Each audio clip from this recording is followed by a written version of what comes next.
첫 타투로 보통 레터링 타투를 받으시는 분들이 대부분 이런 레터링 타투를 많이 받으시죠.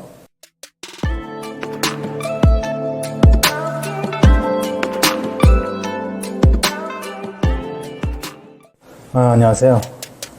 오늘 할 이야기는 첫 타투로 레터링 타투를 받으면 안 되는 이유라는 주제로 이야기를 해보려고 합니다.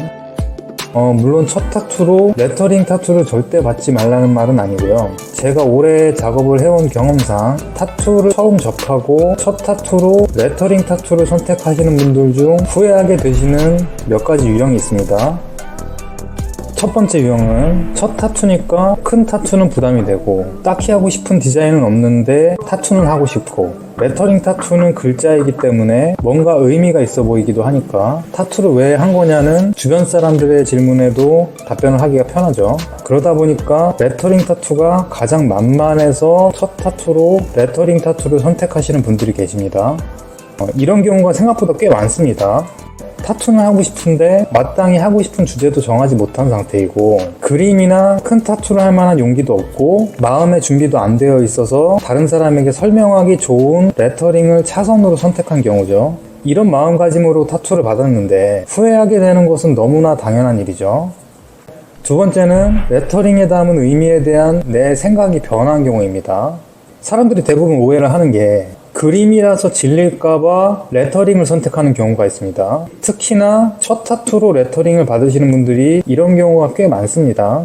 정말로 잘못된 생각이죠. 그림이 질릴 수 있다면 레터링으로 새긴 의미에 대한 내 생각도 변할 수가 있습니다. 디자인된 그림을 타투로 새기던 레터링으로 내 생각이나 내게 중요한 의미를 담은 상징적인 단어를 새기던 내 취향이나 생각은 둘 다 변할 수 있고 나중에 지우거나 고칠 수 없는 것은 마찬가지입니다. 타투를 그림으로 새겼다면 어쨌든 완성도가 보장이 되면 내 취향의 변화에 의해서 디자인이 질리더라도 아름답다는 가치는 사라지지 않습니다. 하지만 레터링에 의미를 담아서 새겼는데 그 의미가 내게 더 이상 의미 없어진다면 그건 그냥 내 몸에 써진 낙서일 뿐이죠.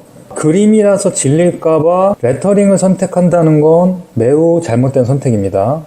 그리고 마지막으로는 사실 오늘 이 주제로 이야기를 하는 이유가 이 유형에 대한 이야기를 하고 싶어서인데요. 첫 타투니까 가볍게 레터링으로 시작해볼까? 라는 이유로 첫 타투로 레터링 타투를 선택하는 경우입니다. 첫 타투로 보통 레터링 타투를 받으시는 분들이 대부분 이런 레터링 타투를 많이 받으시죠. 물론 이런 타투로 첫 타투를 받고 후회하지 않는 경우도 많습니다. 첫 타투를 끝으로 타투를 더 이상 받지 않거나 이런 류의 작은 타투 몇 개 정도만 더 받으신 다음 타투를 더 이상 받지 않는 경우는 큰 문제가 안 됩니다. 하지만 이런 분들이 이 타투를 계기로 타투에 좀 더 관심이 많아지면서 혹은 이미 다른 고퀄리티의 스케일이 큰 타투에 눈이 가고 있는데 그래도 첫 타투니까 가볍게 시작하자 라는 마음가짐으로 레터링 타투를 받는 분들이 계십니다.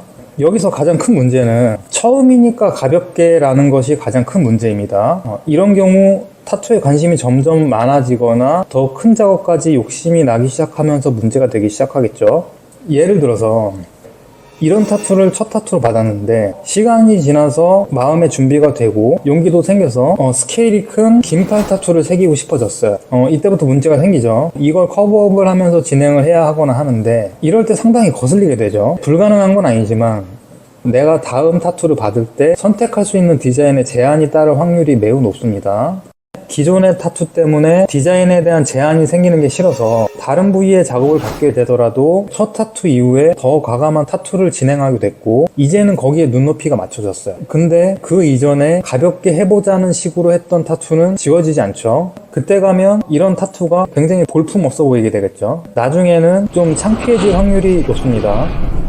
모든 타투를 받으시는 분들이 큰 사이즈의 과감한 타투를 받게 되는 건 아니잖아요. 그냥 작은 타투 정도로 평생 만족하는 분들이 계실 수도 있고 이런 분들은 첫 타투로 레터링 타투를 받으셔도 됩니다. 하지만 이미 내가 큰 타투에 어느 정도 관심이 생겨서 나중에는 큰 타투도 도전하고 싶다는 마음이 분명히 가슴속에 있는데 처음이니까 가볍게라는 식의 마음으로 레터링 타투를 첫 타투로 선택을 하시면 분명히 후회하시게 될 겁니다. 제 경험상 이런 이유로 첫 타투로 레터링을 받으시는 분들 중 나중에 고퀄리티의 디자인된 작업이나 큰 작업까지 받게 되신 경우 대부분 후회를 합니다. 거듭 말씀드리지만 타투를 결정할 때 처음이니까 가볍게 라는 식의 접근은 매우 좋지 않습니다. 내가 헤어스타일을 바꿔보고 싶어요. 그러니까 처음에는 좀 내추럴하고 튀지 않는 스타일로 바꿔봤다가 조금씩 용기가 생기면 더 과감한 스타일로 바꿔볼 수가 있죠. 근데 타투는 그게 안 됩니다.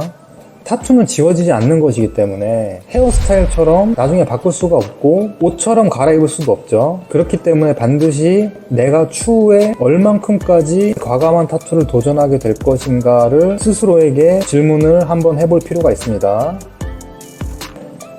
그래서 오늘 이야기를 정리를 하자면 타투는 하고 싶은데 큰 타투는 부담이 되어서 용기가 안 나고 딱히 하고 싶은 디자인도 없으면 레터링 타투를 하지 말고 확실히 하고 싶은 타투가 생길 때까지 타투를 하지 말자. 취향이 변해서 그림이 질릴 수 있다면 내가 새긴 레터링 타투에 담은 의미에 대한 내 생각도 변할 수가 있다. 첫 타투니까 가볍게라는 식의 접근은 타투에서는 반드시 후회를 부른다 정도가 되겠습니다. 오늘도 하고 싶은 이야기를 좀 해봤고요. 다음에 또 하고 싶은 말 있으면 해보겠습니다. 감사합니다.